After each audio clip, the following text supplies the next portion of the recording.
Jack Della Matadilena knows he's walking into the toughest test of his career at UFC 322, but he isn't fazed by the challenge. The Australian welterweight champion is set to headline Madison Square Garden against none other than Islam Makhachev, the dominant former lightweight king who vacated his 155-pound belt to chase history at 170. It's the kind of fight that feels monumental, a rising star defending his belt against a pound-for-pound great with legacy and double champion status hanging in the balance. Speaking to reporters after an open workout, Matadilena explained why he doesn't think Makhachev will fall into the same trap as Belal Muhammad, the man he beat to claim the welterweight crown in May. Against Muhammad, Makhachev was able to keep the fight standing early, using his crisp boxing to set the tone and force Belal into reactive exchanges instead of initiating his grappling. That gave the Australian the chance to pick him apart and control the rhythm, something Matadilena doesn't believe Makhachev will allow. "They're different fighters, different challenges," he said. "Islam has more finishing ability, more power on the feet. I think he'll try to get into the wrestling early, which Belal didn't. That was probably Belal's biggest mistake." It's that blend of striking power and suffocating grappling that makes Makhachev such a nightmare matchup.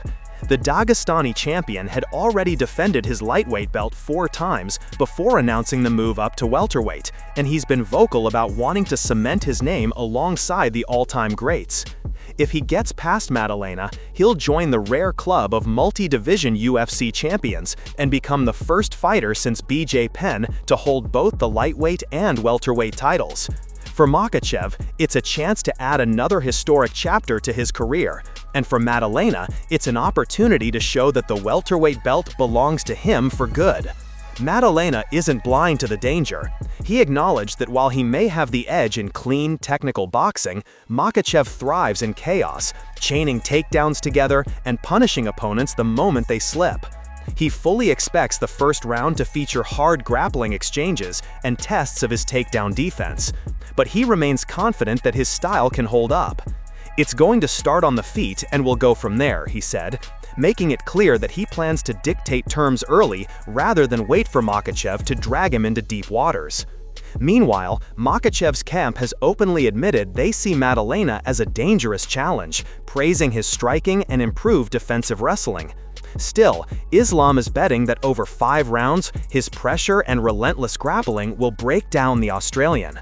Fans, analysts, and fighters alike are split. Some believe Matadilena's precision striking and composure could shock the world, while others expect Makhachev to impose his trademark dominance and walk out of MSG as a 2-division champion. Either way, UFC 322 is shaping up as one of the biggest fights of the year and maybe one of the most defining of this era. Matadilena is eager to prove that his belt wasn't a moment in time, but the start of a reign, while Makhachev is chasing history in real time.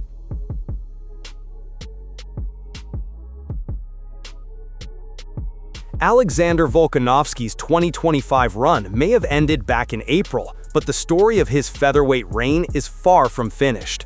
The Australian star regained the UFC Featherweight Championship at UFC 314 when he defeated Diego Lopes in a strong main event performance, cementing his status as one of the all-time greats at 145 pounds. The win was especially important for Volkanovski after he had suffered back-to-back knockout defeats to Islam Makhachev and Ilia Topuria, losses that had many fans wondering if his dominant run at the top was finally over. Instead, Volkanovski bounced back in classic fashion, using experience and skill to silence the doubters and reclaim his title. The question immediately became who would be next. Many experts pointed to Movsar Evloev as the most deserving contender, given his unbeaten record and steady rise through the division.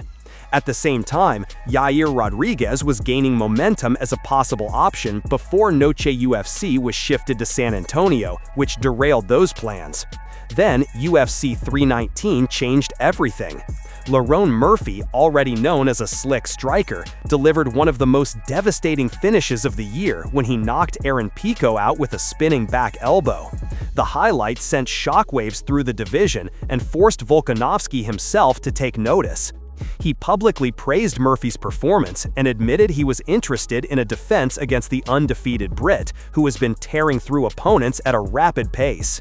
But as Volkanovski revealed in a recent interview with Submission Radio, there could be bigger plans in the works. Hinting that the UFC is eyeing a major event in Sydney early next year, Volk suggested that his next fight may not happen until 2026, which would delay a showdown with Murphy.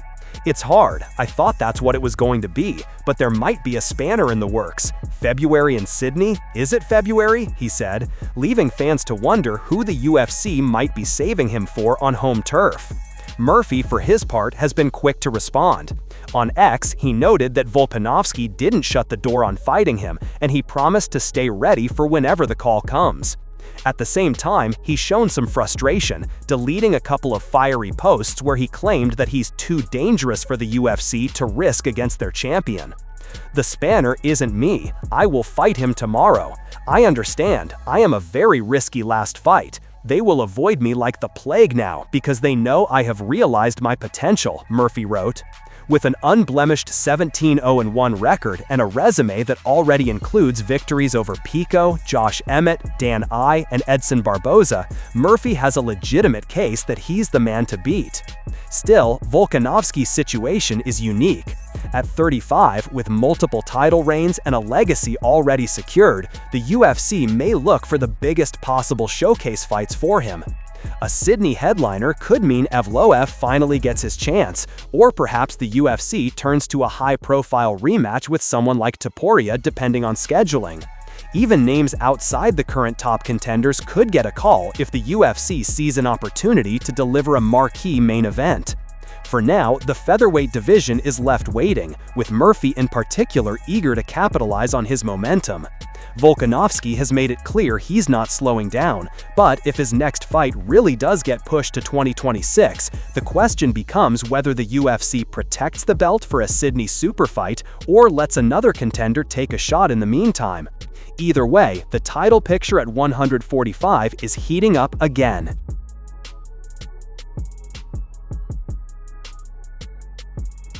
Kiefer Crosbie's time inside the UFC octagon looks like it has come to an end.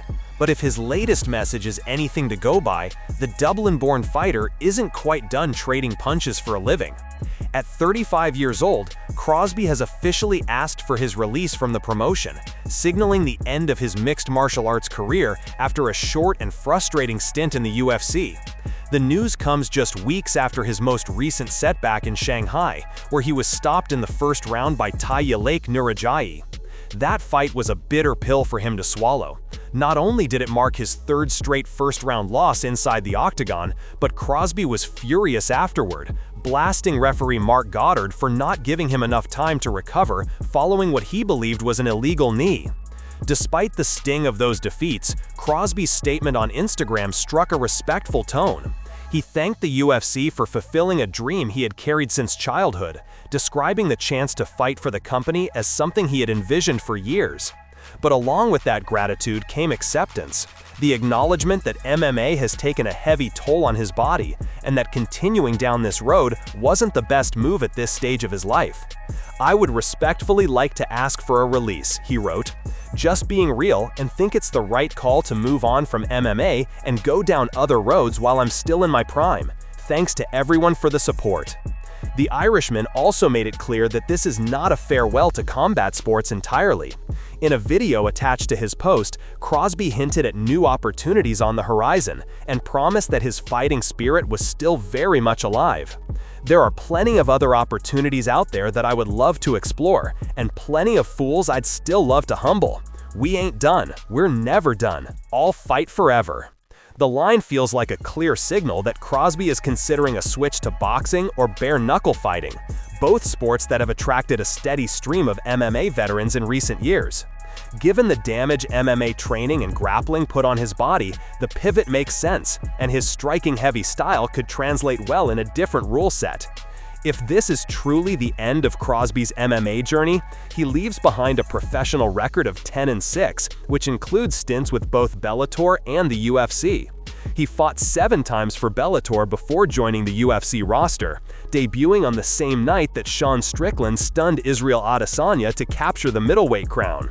While his UFC career never took off the way he hoped, 3 fights, 3 first-round losses, Crosbie's willingness to chase big opportunities and represent Irish MMA on the sport's biggest stage has earned him respect among his peers and fans back home. Ireland has always produced fiery, outspoken fighters, from Conor McGregor's rise to Ian Machado Gary's current surge toward welterweight title contention. Crosbie may not have achieved the same level of fame or success, but his story is one of persistence, grit, and a refusal to quit chasing a dream. Now, as he closes one chapter and looks ahead to whatever comes next, Crosbie's words suggest that fight fans haven't seen the last of him.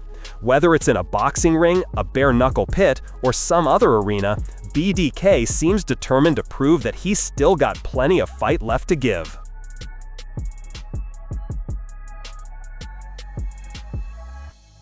UFC Perth has been building momentum for months, but like so many cards before it, the event has hit another frustrating snag. This time, it's Oban Elliott, who's been forced to withdraw from his scheduled clash with Jonathan Makhachev, leaving fans disappointed and the card once again reshuffled. The promotion confirmed the news, stating that Elliott had to pull out due to illness, and while no further details have been shared yet, the Welsh fighter himself reposted the announcement on his Instagram story with a broken heart emoji, signaling just how gutted he is to miss out on the opportunity. For Elliott, this is another tough break in a career where he's been trying to gain momentum under the UFC banner, and to be sidelined by something out of his control is about as cruel as it gets. The timing only adds to the sting. UFC Perth has already seen multiple fights collapse in recent weeks, creating a stop-start buildup that has left fans nervous every time another fight week rolls around.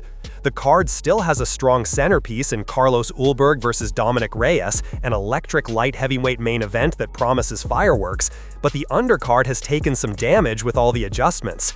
While cancellations are part of the sport, injuries, illnesses, and weight cut issues are constant risks, it doesn't make it any easier for fans who have been looking forward to a particular matchup, or for fighters like Makhachev who now find themselves without a dance partner. Elliott's situation also highlights the razor-thin margins fighters deal with leading up to a big opportunity. Every training camp pushes the body to the brink, every weight cut takes its toll, and when illness strikes in fight week, there's simply no way to power through without jeopardizing both performance and long-term health. Although Elliott hasn't revealed what he's dealing with, it's serious enough that the UFC had no choice but to remove him from the card. For a fighter chasing consistency and exposure, the setback is heartbreaking, but hopefully the illness is something he can bounce back from quickly so he can get rebooked in early 2026. For Makhachev, the news is equally frustrating. Preparing for weeks for a specific opponent only to lose the fight at the last moment can be a crushing mental and financial blow. The UFC hasn't yet announced whether they'll try to secure a replacement for him on short notice, but given the timing and location, it seems more likely that he'll be pulled from the card entirely and rescheduled down the line. UFC Perth will still deliver action, no doubt, and fans in Australia are known to bring one of the best atmospheres in the sport. Still, there's no denying that with each cancelled fight, the shine of the card dims just a little. For Elliott, the immediate focus will be recovery, and for the UFC, it's about making sure the rest of the event stays intact. With the main event still intact, the night promises to end with a bang, but it's another reminder of just how fragile fight cards are in MMA. The tension for UFC 320 just spiked, and fans got an unfiltered look at the rivalry brewing between Magomed Ankalaev and Alex Pereira. On Thursday in Las Vegas, the two champions crossed paths inside the UFC Performance Institute, and what followed was an awkward, fiery confrontation caught on video, with translation apps, heated words, and just enough restraint to keep things from boiling over. It all started when Pereira, set to headline UFC 320 against Ankalaev on October 4, entered the PI and was told by the receptionist that the Russian was in another room. Curious, Pereira and his team, including Glover Teixeira and coach Plinio Cruz, moved toward that area. They eventually sat down right next to Ankalaev's coach, which visibly irritated the light heavyweight champion. From there, a messy attempt at conversation began, with language barriers forcing both teams to rely on a translation app. The exchange quickly turned confrontational. Pereira accused Ankalaev of hiding, claiming staff told him Ankalaev had avoided being in the same room. Ankalaev, clearly agitated, denied it. "Which girl said that? Show it to me. I was getting treatment." Pereira countered that the whole thing was on video. The translator clarified that the receptionist separated them for security reasons, but the damage was done. The tone was already set. Ankalaev remained defiant. "It makes no difference to me, anytime." Pereira, standing face to face with his phone in hand, laid down his own warning. "We're professionals. I respect you, but on October 4, I will hit you. I will slap your face." Teixeira could be seen laughing in the background, but the tension never dipped. Ankalaev fired back that words no longer mattered. "We'll fight on October 4, and we don't have to exchange words anymore." Pereira accused Ankalaev of talking big only from a distance. "I've never said anything. He's always talked. And now that we're close, face to face, he's an asshole." The awkward back and forth ended with both men doubling down. Pereira dropped his now famous "chama," while Ankalaev replied firmly, "No chama." Moments later, Ankalaev stood, signaled to his coach, and closed the book on the confrontation. Let's go, October 4. For fans, the uncut video adds another layer to what is already one of the most intriguing title fights of 2025. Pereira, with his knockout power and stone-faced intensity, is a proven draw and a two-division UFC champion. Ankalaev, meanwhile, has long been touted as one of the most technically complete fighters at 205, a grinder with dangerous striking of his own. Their clash is not just about the belt, it's about pride, control, and proving who the true king of the light heavyweight division is.